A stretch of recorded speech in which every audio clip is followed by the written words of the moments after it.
Bom, vamos lá dar continuidade, né, ao nosso conteúdo. Deixa eu botar aqui no slide. Aqui nos movimentos sociais agora urbanos, tá? Gente, eu só esqueci de botar o contestado, que é o movimento social rural, viu? Nele aqui vocês já colocam.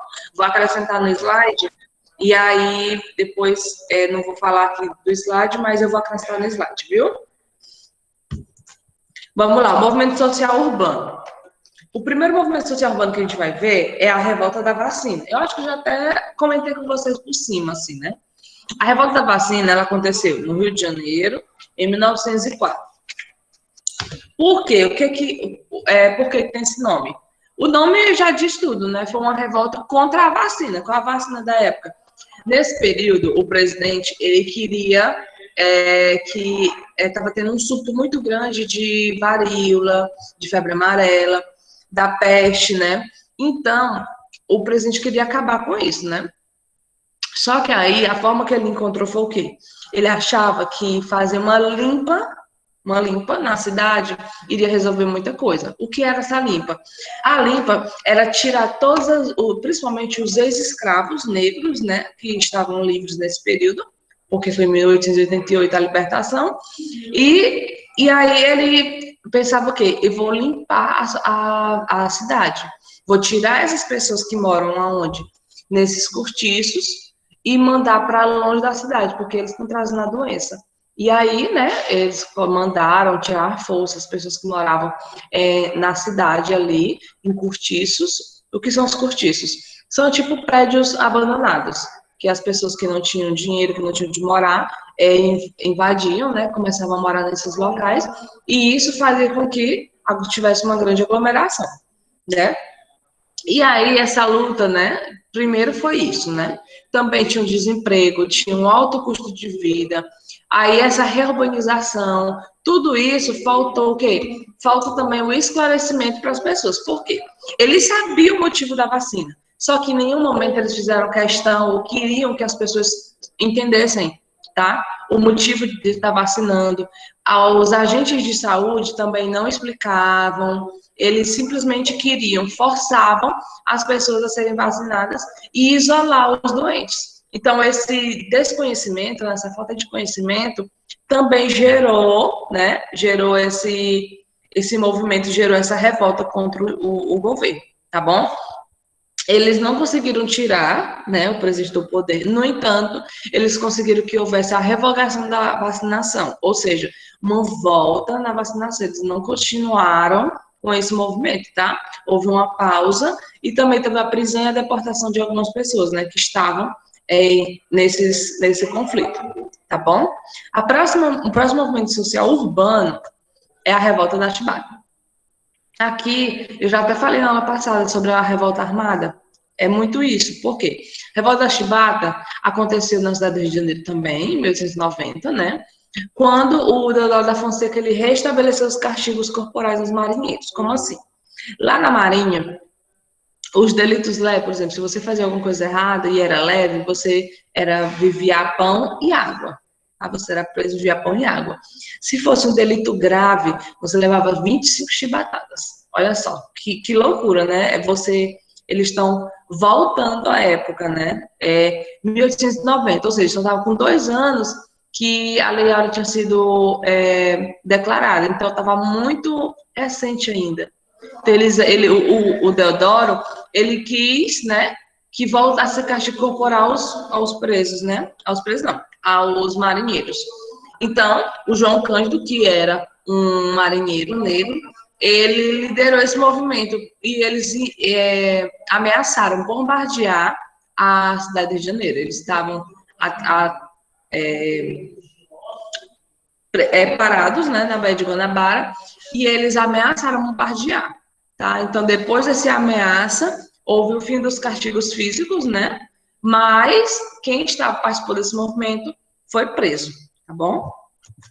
O próximo movimento social urbano é o movimento operário, conhecido também como greve de 1917. Aqui, lembra que a gente já estudou iluminismo?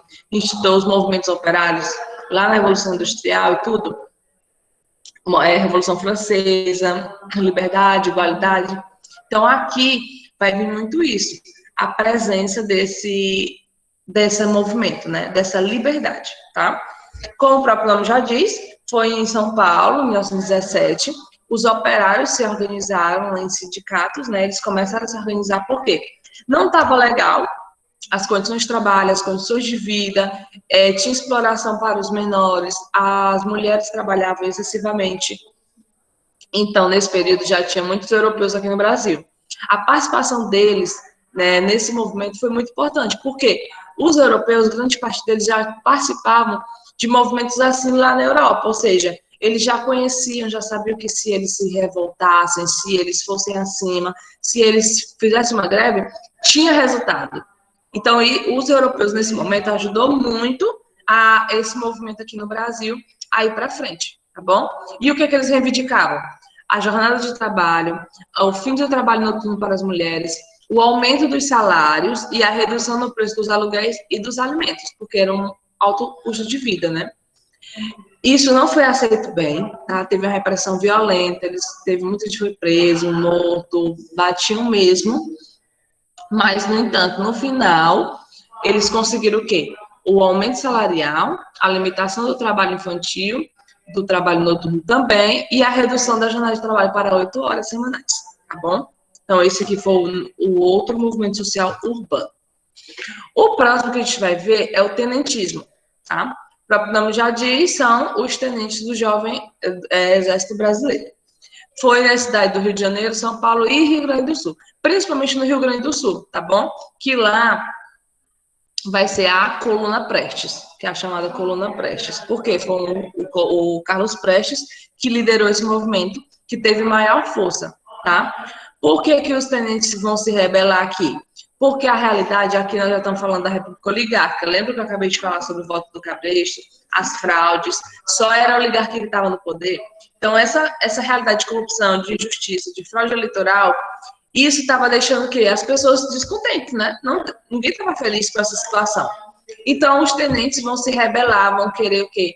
Que isso acabe de vez, que o poder não fique só na mão desses fazendeiros, né? Então, eles vão se rebelar, e o mais forte é o Carlos Prestes, que vai liderar lá no Rio Grande do Sul. Então, eles vão enfrentar tropas federais, estaduais. No final, eles vão enfraquecer, porque são poucas pessoas para muita gente que está contendo esse avanço, né? Então, eles vão se enfraquecer, vão dispersar, alguns vão para a Bolívia, e aí, quando eles vão voltar, é na Revolução de 30, que eles vão ajudar o Getúlio Vargas a entrar no poder, que é o que a gente vai estudar nos próximos capítulos, tá bom? Com isso, esse movimento, em 1920, aconteceu isso, então aqui já está aquele desejo de mudança, né? O desejo de transformação na sociedade. E aí é quando a industrialização ela fica mais forte, o transporte, a imprensa, a comunicação, ela vai se modernizando aqui no Brasil. E aí, quando é 1922, no Teatro Municipal de São Paulo, acontece a Semana de Arte Moderna. O que é isso? Os artistas brasileiros, poetas, músicos, escultores, eles vão se juntar e com essa intenção de valorizar a cultura e a realidade brasileira. Por quê? Eles valorizavam muito o que era de fora, o que era da Europa, tá? Então faltava essa intenção, essa valorização brasileira, tá bom? Então, nesse movimento, as pessoas ficaram escandalizadas, porque eles não tinham ainda essa visão, né, da cultura brasileira. Então, nesse momento, a República Oligárquica ela vai dar uma estremecida. Para piorar a situação, a crise de 1929, que a gente vai estudar ainda, nos Estados Unidos, ela causou muito impacto aqui no Brasil. Por quê? Porque a crise é lá, mas a produção, a exportação do café que aqui era grande, ela vai ter uma crise muito grande. Então, o dinheiro vai cair. Então, vai começar uma crise também aqui no Brasil. Então, esse movimento vai só aumentando, tá? As disputas das elites agrárias pelos poderes estaduais e locais vai enfraquecer, as pessoas não querem mais isso, querem mudança, e aí é quando o Getúlio Vargas, na Revolução de 30, ele consegue dar esse golpe e ele assume o poder. E aí é quando vai iniciar a Era Vargas, tá bom? É quando a gente vai estudar depois, tá bom? Deixa eu finalizar.